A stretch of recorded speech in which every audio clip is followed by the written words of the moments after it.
ব্রিটেনের বিভিন্ন স্থানে নতুন করে দাঙ্গা ছড়িয়ে পড়ার আশঙ্কা করা হচ্ছে।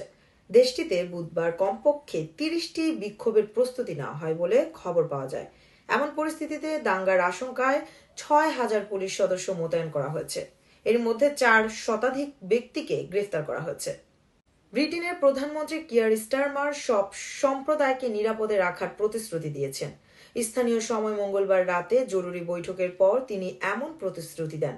লন্ডনের মেট্রোপলিটন পুলিশ জানায়, রাজধানী জুড়ে অস্থিতিশীল পরিস্থিতি তৈরি হতে পারে বলে সতর্ক অবস্থানে রয়েছে পুলিশ সদস্যরা।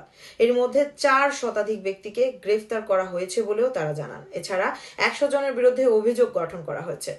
গত সপ্তাহে যুক্তরাজ্যে একটি নাচের কর্মশালায় ছুরিকাঘাতে ৩ শিশুকে হত্যার পর থেকেই দেশ জুড়ে বিক্ষোভের সূত্রপাত হয়। ২৯ জুলাই স্থানীয় সময় বেলা ১১টার দিকে সাউথপোর্টের ওই নাচের কর্মশালায় ছুরি হামলার ঘটনা ঘটে। ৩ শিশু নিহতের পাশাপাশি আহত হয় আরও ৭ জন। এ হামলার পর সামাজিক যোগাযোগ মাধ্যমে ভুল তথ্য ছড়িয়ে পড়ে যে হামলার ঘটনায় সন্দেহভাজন ব্যক্তি একজন উগ্র ইসলামপন্থী অভিবাসী। এরপর ৩০ জুলাই স্থানীয় বাসিন্দারা বিক্ষোভ শুরু করেন। অভিবাসন বিরোধী স্লোগান দেন বিক্ষোভকারীরা। সাউথপোর্টে শুরু হওয়া বিক্ষোভ পরবর্তীতে বিভিন্ন স্থানে ছড়িয়ে পড়ে। অনেক স্থানে ভাঙচুর এবং লুটপাটের খবরও পাওয়া যায়, ফলে নিরাপত্তার শঙ্কা দেখা দেয় জনগণের মাঝে। সাউথপোর্টে শুরু হওয়া বিক্ষোভ এক পর্যায়ে বিভিন্ন স্থানে ছড়িয়ে পড়ে। দেশের বিভিন্ন স্থানে বিক্ষোভ প্রতিবাদ করছে সাধারণ মানুষ।